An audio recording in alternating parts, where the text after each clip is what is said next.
kelompok 6. Assalamualaikum warahmatullahi wabarakatuh. Perkenalkan, nama saya Munur Eka Parroji dari Paralel 1A semester 3 kelompok 6. Assalamualaikum, nama saya Nabila Apriani dari Ilmu Komunikasi Paralel 1 kelompok 6. Assalamualaikum warahmatullahi wabarakatuh.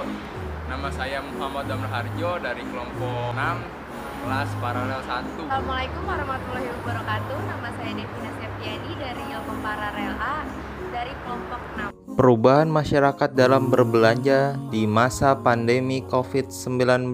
Marak terjadi saat ini seiring perkembangan zaman. Kita tidak perlu lagi bersusah payah mendapatkan informasi apa saja, kapan saja, dan di mana saja melalui internet. Dapat dikatakan, saat ini internet telah menjadi kebutuhan primer manusia. Internet telah menjadi bagian hidup manusia. Sebelum adanya internet, pelaku kegiatan ekonomi melakukan kegiatannya dengan cara berdagang, berbelanja, bahkan kegiatan lelang pun dilakukan dengan cara bertatap muka langsung. Konsumen yang ingin membeli barang harus datang ke toko-toko atau melihat secara fisik, sehingga terjadi pertemuan antara pedagang dan pembeli. Proses transaksi, tawar-menawar, dan strategi perdagangan dalam memikat konsumen pun terlihat nyata. Namun, berkat adanya internet, terciptanya teknologi perdagangan secara online yang terintegrasi dengan sistem yang disebut online shop. Belanja online merupakan kegiatan pembelian barang dan jasa melalui media internet. Belanja online diklarifikasikan sebagai transaksi e-commerce dengan meningkatkan usaha dagang online yang merebak di Indonesia. Di situasi pandemi saat ini dimanfaatkan oleh penyedia layanan untuk mengembangkan bisnis mereka melalui e-commerce yang salah satu bentuknya adalah online shop atau belanja online. Berbagai inovasi dilakukan oleh penyedia barang maupun jasa untuk mempromosikan sekaligus menggencarkan produk melalui media sosial yang diyakini memiliki pengaruh sangat besar dalam pemasaran produk, meningkatkan online shop di Indonesia sehingga saat ini masih terjadi perbincangan hangat di kalangan masyarakat, khususnya anak muda, yang identik dengan hal-hal instan tanpa mengeluarkan banyak tenaga.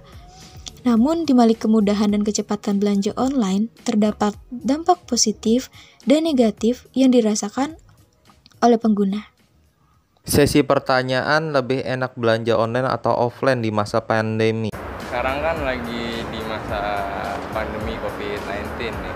Ya, lu tuh mau beli barang untuk belanja kan, kayak nggak boleh kan. Terus kayak dihindar-hindarin tuh kerumunan tuh mau belanja di pasar kan. Lu tuh mendingan lebih enak belanja online atau offline menurut lu? Kalau menurut gue sih enakan belanja online karena kita kan membatasi juga interaksi bersama orang lain, terus juga menghindari kerumunan. Jadi lebih baik online. Rajo kan sekarang lagi masa pandemi, biasanya kan ada perubahan di antara belanja online sama offline. Nah, kendala yang dihadapi itu biasanya kalau belanja online itu kayak gimana? Kendalanya ya kayak apa ya?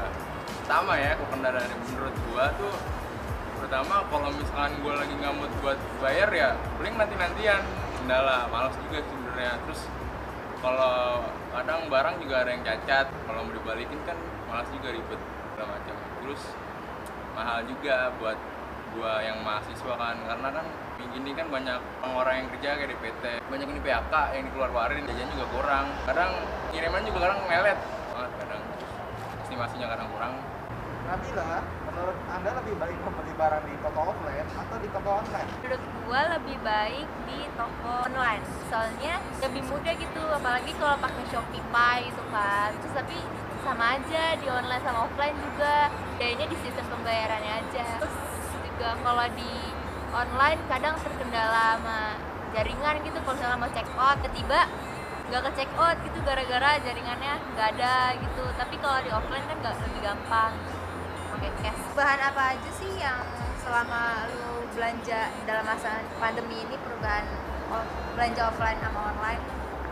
Perubahan yang ketara di masa pandemi ini, kita lebih melakukan belanja online ya, karena dengan adanya Shopee Pay, Dana, OVO, dan lain-lainnya, kita lebih dimudahkan untuk berbelanja melalui via marketplace seperti Shopee, Tokopedia, dan lain-lainnya. Dengan adanya fitur tersebut, kita tanpa melakukan transaksi berbayar seperti kita harus datang dulu ke Indomaret atau lain-lainnya, kita cukup menggunakan transfer e-banking saja kita sudah bisa melakukan pembelian barang dari jauh, dari misalkan saya di Bekasi dan penjualnya berada di Jogja.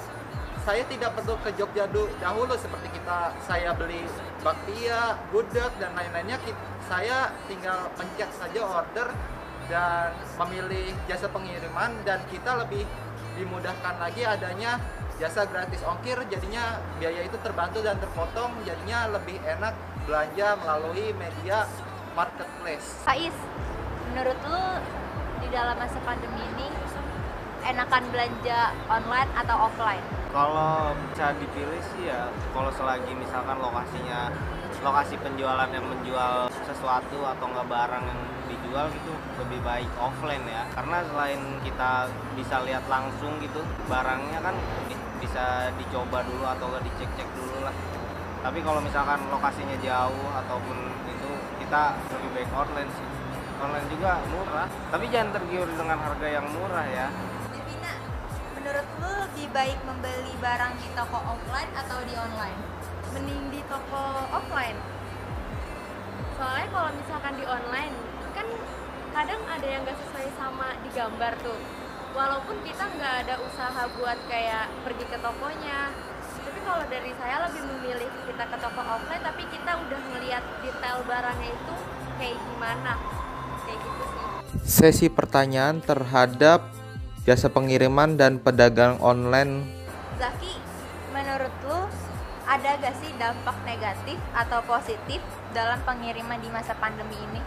Menurut gua dampak negatif sama positifnya lebih banyak positifnya sih, kayak misalnya orang jadi kurang interaksi kan, jadi berkurangnya interaksi di luar gara-gara ya ada ojek online. Tapi kan yang paling beresiko nih ojek online-nya, karena ya keluar berinteraksi langsung. Makanya lebih baik itu positif banget sih menurut gua, terutama yaitu mengurangi jumlah yang positif. Terus kontrol kesehatan yang di Gojeknya itu harus diperhatikan juga, biar saat disampai ke rumah kita, barangnya diantar ke kita kondisinya aman, jadi nggak menularkan juga si Gojeknya itu. Untuk negatifnya sih nggak ada sih. Oji, menurut lu ada gak sih dampak negatif atau positif dalam penjualan online di masa pandemi ini? Oke, perkenalkan, nama saya Muhtareka Farrozi. Kali ini saya akan menjelaskan apa dampak positifnya dulu ya sebelum negatif. Positif dari berjualan online di masa pandemi. Di masa pandemi ini, karena masyarakat lebih sering melakukan interaksi di dalam rumah yang lebih mengedepankan jaga jarak dan work from home dan berbelanja dari rumah. Jadi kita sebagai pedagang online lebih diuntungkan, karena dengan adanya marketplace seperti Tokopedia, Shopee dan lain-lainnya, omset penjualan kita lebih tinggi gitu, lebih dari yang sebelumnya, yang sebelum pandemi. Apalagi kalau kita jualan masker, itu bisa omsetnya atau tenaga peralatan medis lah seperti vitamin dan lain-lainnya, itu omsetnya tuh naik semenjak pandemi. Dan makanan juga, minuman juga, dan pakaian lah pokoknya, itu omsetnya naik semenjak adanya pandemi ini daripada yang sebelum-sebelumnya.